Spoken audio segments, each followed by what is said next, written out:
राधे राधे सब गोटे के।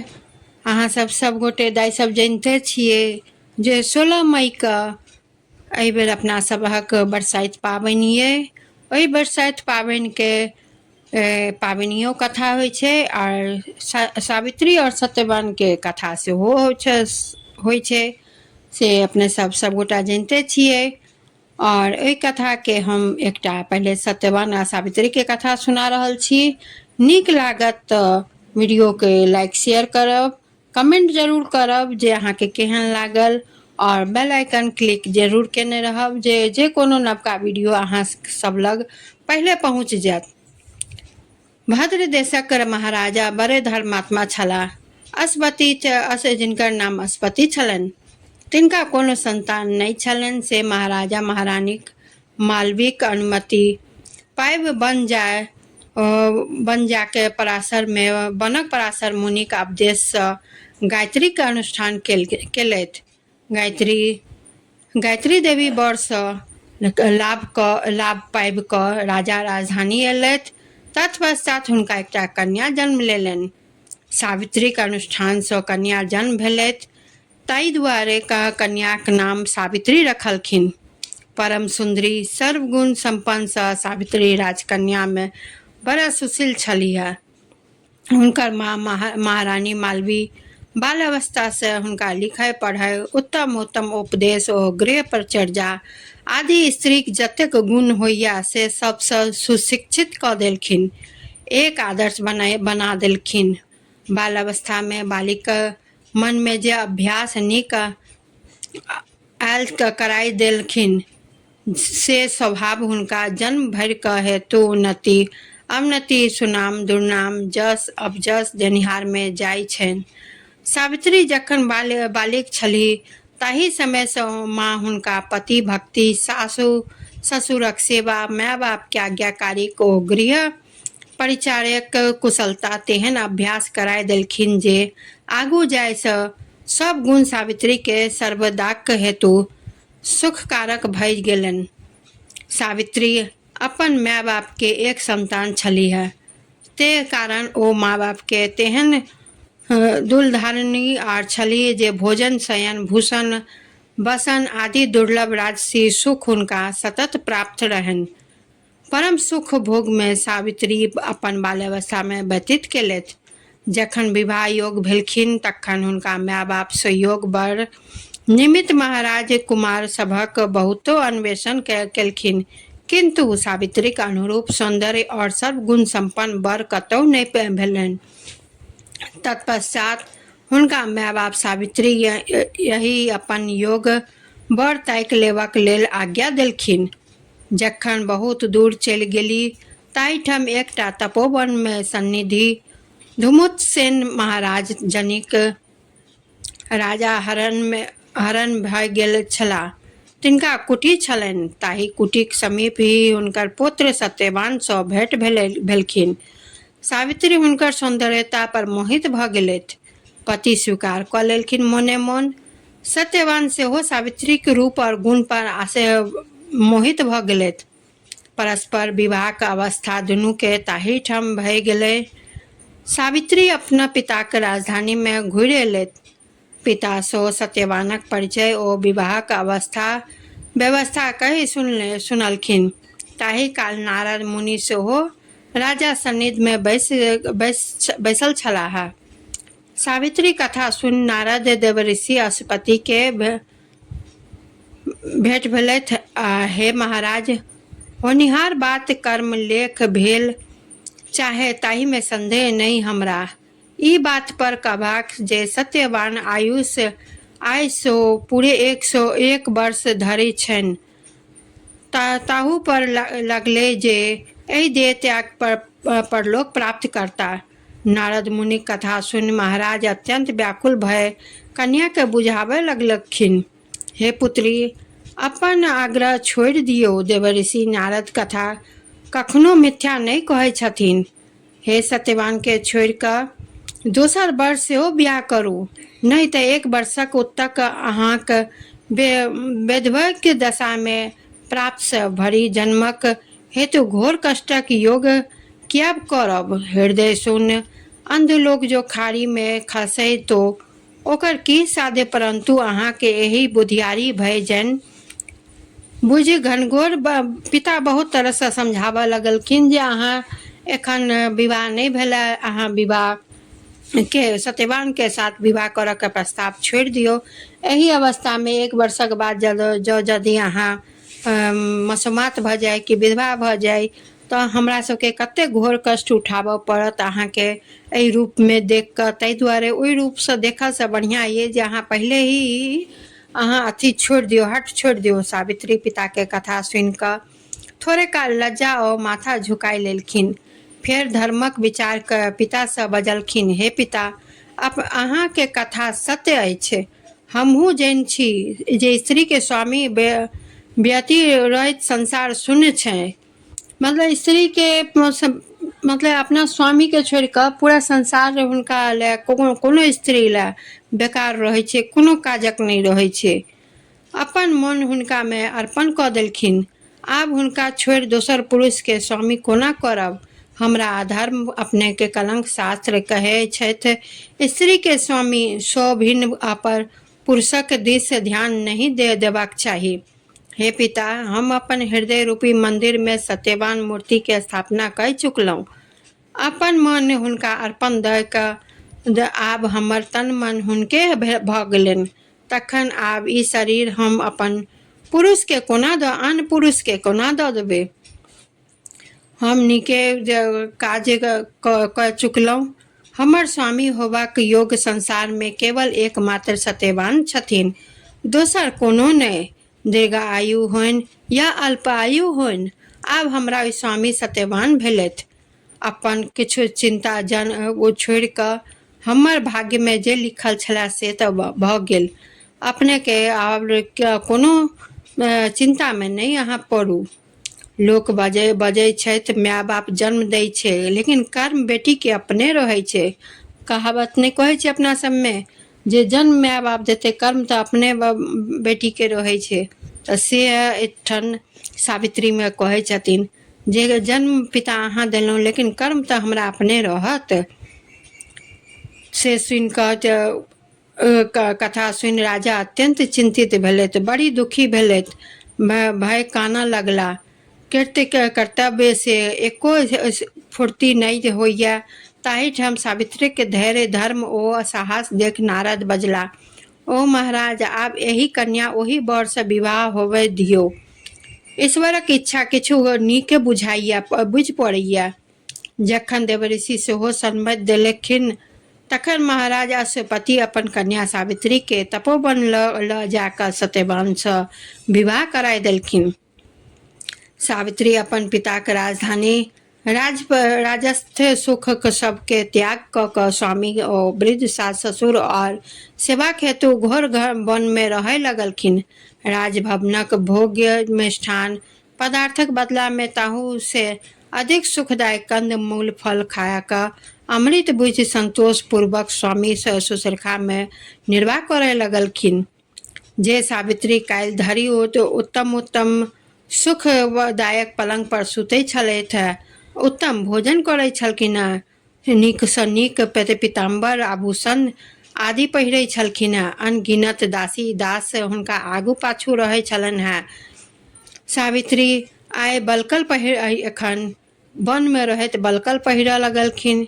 भूषण शून्य शरीर सँ खाट बिछाय कऽ सुतै लगलखिन, कंदमूल खाय लगलखिन, सेहो भरि पेट नहीं भरि मोन अपन क्षुधा भरि पूरा खाय लगलखिन। राजकन्या भय दुख सब सहित स्वामी के दासी बनलखिन। प्रातः काल से राति धरि गृह परिचर्या करैत स्वामी सास ससुर सेवा में ठाढ़ी रहैत छलीह, परंतु एहनो कलेश हुनका अपन योग स्वामी पेलाक संता तेहन सुखदायी भेलै जे काल्हि धरिक समस्त संगक सुख सब बिसरि गेली। स्वामीक संगक सुख सब सुख सँ विशेष सुख कारक होइ छै। सावित्री अपन गुण सँ ओ उत्तम व्यवहार सँ स्वामी और सास ससुर के तेहन अनुमोदन केने रहलखिन जे सर्वदा हुनका स्वामीक जिह्वा पर सावित्रीक प्रशंसा से बनल रहल छलनि हैं। और हर प्रकार से हुनकर प्रशंसा जो मर्यादा जे लोक में विख्यात भय छलनि हैं।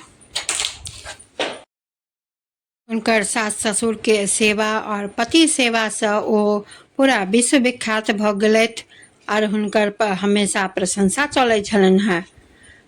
काल्हि से कुटिल गति समय जह देरी पर नहीं, यही प्रकार सुख सुख से पूर्ण 1 वर्ष बीत गेलनि। सत्यवान मृत्यक दिन पहुँच गेलनि। नारद मुनि जे दिन कहने रहथि से समाप्त भऽ गेलनि। गत रात्रि में सावित्री कतेक दुख स्वप्न सब देखऽ लगली।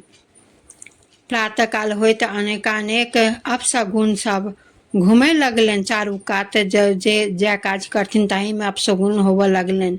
स्वामीक मरणक दिन स्मरण कय हृदय काँपि गेलनि। ताही चिंता से व्याकुल भय अन्न पान त्याग देलखिन। बड़े बेकल मन से आसक्त भय गेलखिन। ओही दिन प्रातः काल में संध्या पर्यंत अपन सौभाग्यक प्राप्त हेतु ईश्वरक व्रत करे लगलखिन। जो क्षण मुहूर्त बीतल जाए तो सावित्रीक हृदय शोक से विदीर्ण भेल जानि। पर शोक भय गए जे चैन में नहीं पड़ता तथा के मौनक भेद ककरो से नहीं कहलखिन। तदंतर सत्यवान माता पिता का आज्ञा से नित आज्ञानुसार फल मूल समृद्धि लेबाक लेल हेतु बन जाय पर उद्यत भेलखिन। से देख सावित्री के रहल नहीं गेलनि। सास ससुर से आज्ञा ल क दौड़ क स्वामी के साथ आबि गेलथि और हाथ जोड़ क बाजऽ लगलखिन, प्राणनाथ आई हमरो अपने संग बन क देखबाक ल चलू। अनुग्रह के हमरा हूँ अपन संग में लेने चलू। सास ससुरक आज्ञा से ले आबि गेलहुँ हैं, केवल अपने के आज्ञा के प्रतीक्षा है। सावित्रीक प्रार्थना सुनि सत्यवान हुनका बनमक भयंकर मार्ग ओ जीव जैत जंतु सभक भय से आन के लेल हुनका मोन नहीं छलनि हैं। लेकिन हुनकर आग्रह से ओ मनो नहीं कऽ सकलखिन आ कहलखिन, चलू जखन यहाँ के जाके एतेक इच्छा है तो चलू हमरा संग। तहन हमरा शारीरिक के ईश्वर अहीं दासी के आई के अवश्य साथ ले चलू। जखन अपन हमर रक्षा ओ स्वामी संग ही में रहता तखन कथुक भय कथी के रहत। अपन से कोमल और सुकुमार शरीर जखन वन में फिरता ही तखन हम कौन अथी में छी।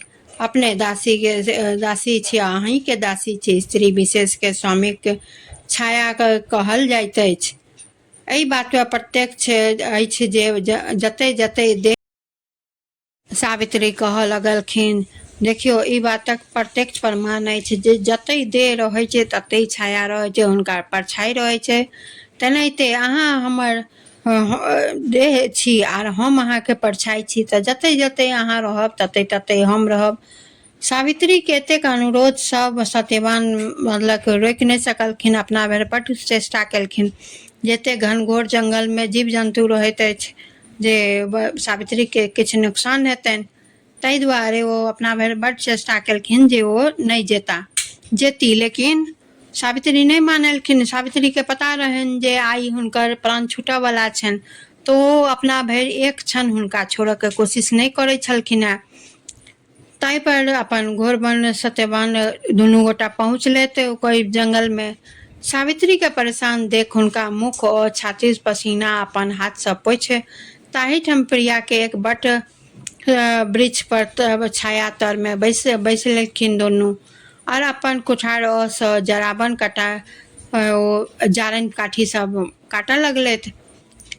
जारनि काटते काटते संध्या भऽ गेलै। एहि कारण काल में माथ तेहन कऽ हुनका दर्द उठलनि जे ओ कहऽ लगलखिन जे सावित्री हमरा बड्ड माथ दर्द करैया, ताहि से हम व्याकुल भऽ गेल छी। एहि पर प्रिय हमरा धरू सम्हारू, एहि पर प्राण बाहर भेल जाइया। एते कहते कहते मतलब के अथी के सत्यवान के खांसी होबऽ लगलनि। सावित्री स्वामी एहन दशा देख कऽ अत्यंत व्याकुल भऽ गेलखिन और दर्द से हुनका रोदन करऽ लगलखिन। स्वामी का ओही ठाम ताही पर बट वृक्ष के छाया में जाही ठाम हुनका स्वामी बैठल गेलनि, ताही पर सुताई देलखिन हुनका। माथ अपन कोरा में राखि कऽ कानऽ लगलखिन, विलाप करऽ लगलखिन। हाँ, परेशान भऽ गेलखिन। हे प्राणधर, अपन कतेक चलि जाइ छी, आब हमर कोन दशा हैत। हम अपन अहाँ बिनु केना रहब। कोन मतलब अपना भरि जे एकटा स्त्रीके रोदन होइ छै से अपन मोनमे करऽ लगलखिन मोने मोने। आर एतऽ सत्यवान हुनका दर्दसँ व्याकुल छलखिन हेँ, माथक दर्दसँ। ओही टाइममे एक मतलब कि एकदम कारी भेषमे और महिष पर सवार भऽ कऽ एकटा पुरुष एलखिन। तऽ सावित्री पूछऽ लगलखिन कि जे अहाँ के छी, अहाँके तऽ हम नहि चिन्है छी, आ ई वनमे अहाँ एहिठाम की करऽ लए एलियै, आर हमरा स्वामीके प्राण अहाँ कोन बाटे खींच रहल छी। तऽ यमराज कहलखिन जे हम सत्यवानके अपन अथी नहि भेज सकै छलहुँ हेँ सेना, कियाकि ओ बड्ड पवित्र आत्मा छलखिन, ताहि दुआरे हमरा खुद आबय पड़ल। आर खुद आबऽ तऽ हमरा खुद आबि कऽ लऽ जाय पड़ि रहल ये। ताहि दुआरे हम छी यमराज, से हम हुनकर प्राण लेबऽ एलनि। तऽ कहलखिन ठीक छै, तऽ कोनो बात नहि सावित्री, ठीक छै कहि कऽ अपन ओ हुनका पाछू पाछू शरीरके छोड़ि कऽ ओ यमराजके पाछू पाछू ओहो जाय लगलखिन। तऽ यमराज जखन कहलखिन जे अहाँ हमर कन्या किया पाछू पाछू हमर अबै छी, तऽ जब सावित्री कहऽ लगलखिन जे हम पाछू पाछू नहि आउ तऽ की आउ, हमर स्वामी अहींके संगमे छै, तऽ जतऽ हमर स्वामी ततऽ हम, तऽ हम केना नहि मतलब पाछू पाछू आउ। तऽ यमराज कहलखिन जे एहि बदलेमे अहाँ की लेब, कोनो वर मांगू, जे वर लिअ आर हमर पाछू छोड़ि दिअ। तऽ कहलखिन ठीक छै, वर यदि मङ्गै छै देवऽ लए अहाँ तैयार छी, तऽ हमरा 3टा वर चाही। यमराज कहलखिन जे ठीक छै, 3टा वर हम देवऽ लए तैयार छी। पहिल वरमे कहलखिन जे हमरा सास ससुरके आँखि चाही। दोसर कहलखिन, यमराज कहलखिन ए मस्त, अहाँ लिअ सास ससुरके आँखि। कहलखिन दोसर वर मांगू। फेर कहलखिन जे फेर जाय लगलखिन पाछू पाछू, तऽ कहलखिन कि जे फेर अहाँ अबै छी, अहाँके तऽ हम वर दऽ देने छी, आ तऽ अहाँ हमरा 3 वरके कहने रहिए, अहाँ एकेटा वर देने छी, दोसर वर दिअ। तऽ कहलखिन ठीक छै। तऽ कहलखिन जे खाली सत्यवानके प्राण छोड़ि कऽ अहाँ किछु मांगि लेब। कहलखिन ठीक छै, कोनो बात नहि। कहलखिन जे हमर सास ससुर हमर स्वामीके जे राजधानी जे हारि गेल छथिन अपन दुश्मन सब संगे, शत्रु सब सेना सब संगे, से राजधानी हुनका पुनः प्राप्त होनि। कहलखिन ठीक छै, सेहो वर देलखिन, बड़ बढ़िआँ। फेर ई जाय लगलथि, यमराज जाय लगलथि, तऽ फेर सावित्री हुनका पछोड़ नहि छोड़लकनि, फेरो पाछू पाछू जाय लगलखिन। तऽ कहलखिन जे फेर अहाँ पाछू पाछू अबै छी, की बात, आब तऽ अहाँके हम वर दऽ देने छी। तऽ कहलखिन जे अहाँ 3टा वर देने छी, जाहिमे कि हमरा अहाँ 2टा एखन तक वर प्राप्त भेलिए, एकटा वर अहाँके बाकिए अइ। तऽ कहलखिन जखन हम कहि देने छी जे अहाँके 3 वर प्राप्त हैत, तऽ अहाँ निश्चिन्त भऽ जाउ। तऽ कहलखिन नहि, एना नहि, जाबते अहाँ हमरा पूर्णतः आशीर्वाद दऽ कऽ नहि अथी करब, ताबते हम नहि। तऽ कहलखिन ठीक छै। यमराज कहलखिन चलो, जे अपन तेसरो वर दऽ कऽ हम अपना लोकके जाउ, सावित्री सब पाछू छोड़ाउ। फेर कहलखिन जे ठीक छै, कहू तेसर वर की अहाँ मांगै छी कन्या। तऽ कहलखिन तेसर वरमे हम एकेटा मांगै छी, जे हम 100 पुत्रके माता बनी। यमराजके अपन मतलब सोचलखिन ने विचारलखिन, ओ अपन तथास्तु कहि कऽ ओतऽ अथी भऽ गेलखिन। तऽ फेर ई जाय लगलखिन, यमराज जाय लगलखिन, तऽ कहलखिन कि जे अहाँ फेर अबै छी, आब तऽ 3 वर दऽ देलहुँ अहाँके। तऽ सावित्री कहलखिन वर तऽ दऽ देलहुँ, लेकिन हमरा पुत्र जे हैत से किनकासँ हैत, हम तऽ आब अहाँ हमर स्वामीके नेने जाइ छी, आ हम दोसर विवाह करब नहि। तऽ हमरा स्वामीके जे नेने जाइ छी, तऽ तहन तऽ अहाँके वर जे देलहुँ हँ तहन तऽ मिथ्या भऽ जायत। यमराज सोचऽ लगलथि जे ई बात तऽ सही छै, जो यदि हम वर देने छियै आ नहि हम पूरा करै छी, तहन तऽ ई मिथ्या भऽ जाइ छै। तऽ कहलखिन जे हम तऽ छोड़ियो नहि सकै छी सत्यवानके, आ तऽ से अहाँ जानू जे अहाँ केना अहाँ करब आ केना छोड़ब, कि केना अथी अहाँ हमरा 3 बर देने छी जे हम तीनू बरमे से अहाँके 2टा बर सफल ये, लेकिन ई तेसर बर जे हमरा देने छै से तऽ हमरा अहीँके द्वारा हमरा सम्पन्न भऽ सकैए जखन हमर स्वामीके अहाँ अथीसँ छोड़ि देबै तखन। तऽ कहलखिन ठीक छै हम हारलहुँ, अहाँ जितलहुँ कन्या, अहाँ अपन स्वामीके नेने जाउ, से जाबते अहाँ जीवित रहब कि अहाँके अति धर्म जीवित रहब ताबते अहाँके सत्यवानके किछु नहि हैत, कतहु कुशक कलप नहि हैत, आ जतेक वरदान देलहुँ हँ सभटा सिद्ध हैत से अहाँ। अब हमही हारलहुँ तऽ हुनका प्रणाम करि यमराज सावित्रीके प्रणाम करि यमराज असगरे वापस लौट गेलखिन। आर सावित्री अपन सत्यवानके प्राण लय हुनका पर जाहि वट वृक्षके नीचाँ सत्यवानके शरीर छोड़ि कऽ गेल छलखिन हेँ ताहि वट वृक्षके नीचाँ हुनका प्राण लय हुनकामे समा देलखिन। आर दुनू प्राणी हँसैत खेलाइत वनसँ अपन घर प्रस्थान केलखिन आर अपना राज्यके जहाँ जय राज्यके ओ राजा छलखिन हेँ सत्यवान ताहि राज्यमे ई सब अपन भोग विलाससँ अपन जीवन व्यतीत करऽ लगलखिन। तऽ दाइ सब केहन हमर ई कथा लागल से जरूर कमेंट कऽ कऽ कहल जायब। दोसर कथामे हम अहाँके पाबनिक बरसाइतक पाबनिक कथा हम अहाँ सब लेल लऽ कऽ आबि रहल छी। ताहि लेल अहाँके बेल आइकनके क्लिक करऽ पड़त आर ओहि कारण जे ओ कथा सबसँ पहिले या कोनो वीडियो सबसँ पहिले अहाँ सब लग पहुँच जायत। एहिके साथ हम नमस्कार करै छी आर अहाँ सबसँ विदा लै छी।